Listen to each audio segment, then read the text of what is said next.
നമസ്കാരം. SUV ട്രെൻഡിനിടയിൽ പലരും ഉപേക്ഷിച്ച വാഹനങ്ങളാണ് സെഡാനുകൾ. പണ്ട് കാർ എന്നാൽ അത് സെഡാനുകൾ ആവണമെന്ന് വാശി പിടിച്ച ഇന്ത്യക്കാർ ഇന്ന് സ്പോർട്സ് യൂട്ടിലിറ്റി വാഹനങ്ങളുടെ പിന്നാലെയാണെന്ന് വേണം പറയാൻ. പക്ഷേ യാത്രാ സുഖത്തിന്റെ കാര്യത്തിലായാലും സ്പേസിന്റെ കാര്യത്തിലായാലും ഇനി മൈലേജിലായാലും 3 ബോക്സ് ടൈപ്പ് മോഡലുകൾ തന്നെയാണ് ഒന്നാമത്. ഇക്കാര്യത്തിൽ സെഡാനുകളെ വെല്ലാൻ ആർക്കും കഴിയില്ല. ആയതിനാൽ ഇതെല്ലാം അറിയാവുന്ന ആളുകളെല്ലാം ഇപ്പോഴും ഇത്തരം വാഹനങ്ങൾ കാര്യമായി തന്നെ വാങ്ങാറുണ്ട്. സെഡാനുകൾക്ക് ഇന്നും മാർക്കറ്റ് ഉണ്ടെന്ന് തെളിയിക്കുന്നതായിരുന്നു 2024 എന്ന വർഷം. അത്രയേറെ സെഡാനുകളാണ് ഈ വർഷം ഇന്ത്യൻ വിപണിയിൽ കാലുകുത്തിയത്.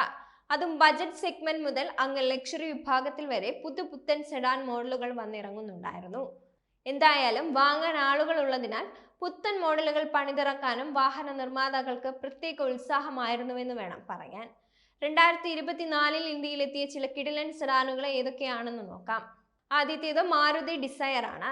ഇടിപ്പരീക്ഷയിൽ 5 സ്റ്റാർ റേറ്റിംഗ് സ്വന്തമാക്കിയ മാരുതി സുസുക്കിയുടെ ആദ്യത്തെ കാർ എന്ന നിലയിൽ ഏറ്റവും പുതിയ ഡിസയർ വളരെ പ്രാധാന്യം അർഹിക്കുന്നുണ്ട്. കഴിഞ്ഞ 3 തലമുറകളിൽ നിന്നും വ്യത്യസ്തമായി ഇടിവിട്ട് ഡിസൈനും ഗംഭീര ഫീച്ചറുകളും എല്ലാം ഒത്തുചേർന്ന സെഡാൻ വിലയിലും ഞെട്ടിച്ചിരുന്നു.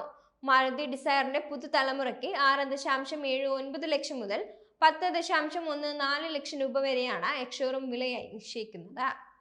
ഹോണ്ട അമേസ് ആണ് അടുത്തത്.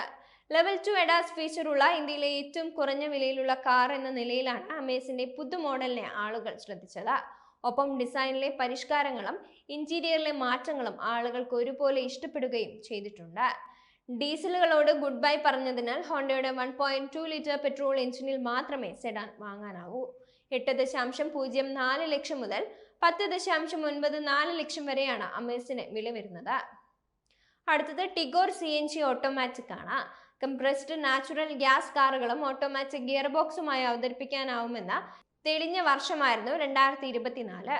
ടിഗോർ സിഡാനിലൂടെ ടാറ്റ മോട്ടോഴ്സ് ശരിക്കും വിപ്ലവം തീർക്കുകയായിരുന്നു. ക്ലച്ച്ലെസ്സിന് പുറമെ ഡ്യുവൽ സിലിണ്ടർ സാങ്കേതിക വിദ്യയും കൂടി ചേർന്നതോടെ സംഗതി ഇരട്ടി പ്രായോഗികത നേടിയെന്ന് വേണം പറയാൻ. 8.69 ലക്ഷമാണ് ഇതിനായി വരുന്ന എക്സ്ഷോറൂം വില. BYD സീലാണ് അടുത്തത്. ആഡംബര കാറുകളെ വരെ നാണിപ്പിക്കുന്ന രൂപവും ഭാവവും ഫീച്ചറുകളുമായി ഇന്ത്യൻ വിപണിയിലേക്ക് ഈ കൊല്ലം എത്തിയ ഇലക്ട്രിക് സെഡാനായിരുന്നു BYD സീല്. താരതമ്യേന കുറഞ്ഞ വിലയ്ക്ക് കിട്ടുന്ന സ്പോർട്ട് കാർ എന്ന നിലയിലും സീല് പലരെയും മോഹിപ്പിച്ചിരുന്നു. 3 വേരിയന്റുകളിലായി വരുന്ന EVക്ക് 41 ലക്ഷം മുതൽ 53 ലക്ഷം വരെയാണ് വില വരുന്നത്. സിംഗിൾ ചാർജിൽ സീലിന് 510 കിലോമീറ്റർ മുതൽ 650 കിലോമീറ്റർ വരെ റേഞ്ചും നൽകാനാകും. ടൊയോട്ട കാംറിയാണ് അടുത്തത്. 2024 പുറത്തിറങ്ങിയ ഏറ്റവും മൈലേജുള്ള പെട്രോൾ സെഡാൻ എന്ന വിശേഷണമാണ് കാംറി അർഹിക്കുന്നത്. 9ാം തലമുറയിലേക്ക് ചേക്കേറിയെത്തിയ ജാപ്പനീസ് ബ്രാൻഡായ ടൊയോട്ടയുടെ ആഡംബര കാറാണിതെന്നും പറയാം. സ്ട്രോങ് ഹൈബ്രിഡ് പെട്രോൾ എഞ്ചിനാണ് വണ്ടിയുടെ പ്രത്യേകത. 25.49 കിലോമീറ്റർ വരെ ഇന്ധനക്ഷമതയുള്ള മോഡലിന് 48 ലക്ഷം മുതലാണ് വില ആരംഭിക്കുന്നത്. BMW 5 സീരീസ് ആണ് അടുത്തത്. ജർമ്മൻ ആഡംബര വാഹന നിർമ്മാതാക്കളിൽ നിന്നുമുള്ള 5 സീരീസ് പുതുമോഡൽ ലഭിച്ച വർഷമായിരുന്നു ഇത്. ഒപ്പം i5 ഇലക്ട്രിക് പതിപ്പിനും 2024 കലണ്ടർ വർഷം സാക്ഷ്യം വഹിച്ചിട്ടുണ്ട്. പെട്രോളിംഗ് ലോങ് വീൽ ബേസ് വേഷത്തിലാണ് ആശാൻ രാജ്യത്തിലേക്ക് കാലുകുത്തിയത്. EVക്ക് 1.20 കോടി രൂപ എക്സ്ഷോറൂം വില വന്നപ്പോൾ LWB മോഡലിന് 72.90 ലക്ഷമായിരുന്നു BMW വിലയിട്ടത്. അടുത്തത് മെർസിഡീസ് ബെൻസ് C-ക്ലാസ് ആണ്. ഏറെ പ്രതീക്ഷയോടെ കാത്തിരിക്കുന്ന ഏറ്റവും പുതിയ E-ക്ലാസ് ഇന്ത്യയിൽ എത്തിയ വർഷമായിരുന്നു കടന്നുപോയത്. മെച്ചപ്പെട്ട പിൻസീറ്റ് പാക്കേജും ഫീച്ചർ ലിസ്റ്റും മെർസിഡീസ് സമ്മാനിക്കുന്നുണ്ടായിരുന്നു എന്നതും കയ്യടി അർഹിക്കുന്നുണ്ട്.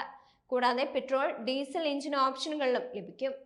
78.50 ലക്ഷം രൂപ മുതൽ 92.50 ലക്ഷം വരെയാണ് ഈ പുതിയ E-ക്ലാസിനായി മുടക്കേണ്ടി വരുന്നത്.